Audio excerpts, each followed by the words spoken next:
Is Kelowna's real estate market about to rebound in 2025, or is it going to be even worse than 2024? Only time will tell us that, but the January numbers are in and they actually might surprise you. So let's dive into the January 2025 stats for the Kelowna area, otherwise known as the Central Okanagan.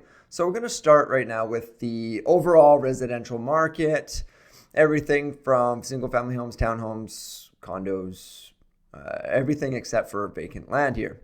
So the number of sales that we had total in January was 241. That's a 21% increase. These numbers are increases over 2024, January 2024. The dollar volume, we're sitting at just under 200 million. That's up 25%.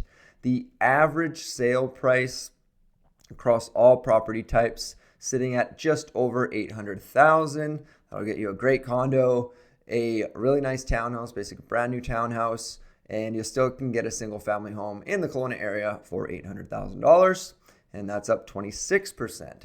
The number of active listings that we're sitting at right now is just under 2,400, up 24%.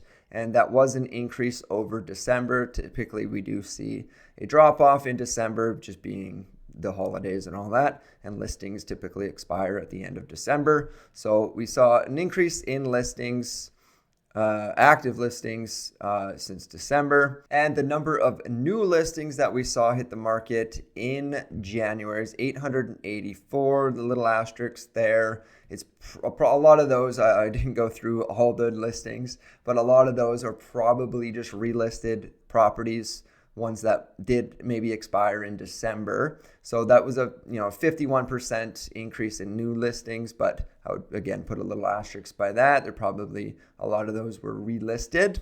And now the list to sale ratio is sitting at 94% overall for the whole market. I'll go over the single family home category here in a moment. So 94%, meaning buyers and sellers are negotiating on average about 6% off the list price overall. Days to sell, we're sitting at about 80. I'd probably bump that up a little bit, and I'll show you why in a minute here. But yeah, around 3 months to sell right now on average. Now, if we continue here to the single family home category, the number of sales sat at 110 for the month of January, 41% increase over this time last year. In December, we had 82. That should say 2024. Now, the benchmark price, we're sitting at just over $1 million. It's been hovering around the $1 million mark for quite some time now. That's 5% increase over this time last year. And now into the more interesting part, especially if you're a seller right now. What I consider the advertised days to sell by the numbers that get put out by our board. So we're sitting at about 75 days to sell. Now, the cumulative days to sell you're sitting at 109. And what I mean by cumulative is if, let's say, a property, I'll give you an example actually right here in a moment. Let's say a property gets listed, it sits on the market at a certain price for 60 days. Then they lower the price, remove that listing, and then relist it. So it's essentially 0 days on market. And then let's say it sells 30 days later for a certain price. Well, that cumulative days on market is technically 90 days, but the board would actually record it as 30. And this is the example that I have here. It is a real example of a property that sold in January. So again, if we go to the bottom here, the home sat on the market for 67 days from May. So that's when it got listed in May, 67 days. Then they took it off the market. So I was just sitting at that one price there at 1.1 million. Then they relisted it in July and it sat on the market for 38 days. They would have done a price drop there. And then it sat on the market for another 96 days. And they ended up canceling it again and then doing a relist at 950, and then it sold 76 days later. So that's what I consider the advertised days to sell would be 76. but in reality, it sat on the market for 239 days. Now, I went through every single listing or every single sale for the month of January for the single family homes, and that was 110 listings. I just went through them all just to see if there was any, cumulative days to sell. There was a few, and I didn't include like the brand new homes or the super high end homes just because they do typically take longer. So I just I even left those out. So your cumulative days to sell, if you're a seller right now, you're around 109 days. Now that's going to depend on the type of property you have, the price that you're set at, and all that. But on average, in December, cumulative days to sell was 109. In January was 109. Now, the list to sale ratio for single family homes is closer to 97%. It's been hovering around 97 for quite some time. Basically, the buyers and sellers, you're negotiating around 3% off the last list price. And the amount of inventory for single family homes takes up about just under half of the market right now is single family homes, and it's typically is around there, but we'll probably see more condos hit the market soon too.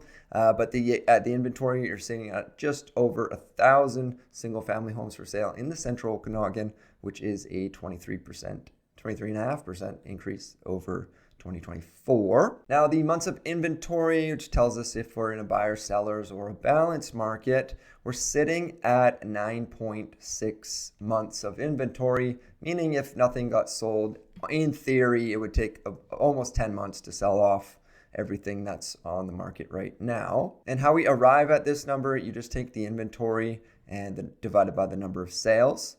And if we flip that, we take the sales and divide it by the inventory, that gives us our absorption rate, which is 10%. So 10% of the homes that were on the market in January ended up selling, or 1 in 10 homes are selling right now, telling us, again, we're in a buyer's market. Now, before we carry on to the pricing, if you do have any questions about the Kelowna real estate market, looking to buy, sell, or invest in the area, I'd be happy to help. There is my phone number there on the screen if you just feel like shooting me a text message or giving me a call, or there's a link down below in the description if you prefer to book a one-on-one appointment with me. Now let's discuss the pricing.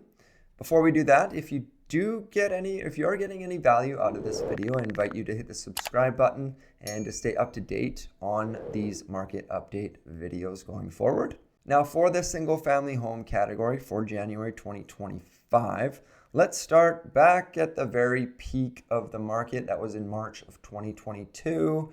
And we go all the way down to today, January 2025. Again, we're at just over $1 million there, and that's down about 12.6% since the peak. And during this time, so as interest rates went up, prices started to come down drastically. And then we just kind of had a roller coaster of prices since then. And the market did bottom out in December of 2023 so far. I don't see it going down a lot. I just see it hovering for the next while for around the $1 million mark, I would imagine, for the single family home category. But yeah, we did bottom out so far in December of 2023. And if we take this red line back, it kind of tells us where we're sitting historically, just between November and December of 2021. And just for fun, if we take this green line back about 5 years to January of 2020, before all the craziness, if you did happen to buy then or before, you're up around, in value, up about 50% in your home, and the average benchmark price just 5 years ago was $687,000. Now, the market right now in the Okanagan does feel a lot busier than it did last year. And it feels like we're in more of what I would consider a normal market. It's not crazy, and it's not crazy dead either. And I think that'll continue for the rest of 2025. I think we'll be in more of a normal market. Although it is picking up, it feels like anyway, right now, the beginning of February, I'm getting a lot of calls, especially buyers right now. They seem to be coming out, first-time buyers as well. So I don't know if that's an early spring market right now or if it's really a sign of things to come here leading into spring. For now, only time will tell us that. And if you're looking for a home in the Okanagan and you're wondering what $800,000 gets you, check out this video here.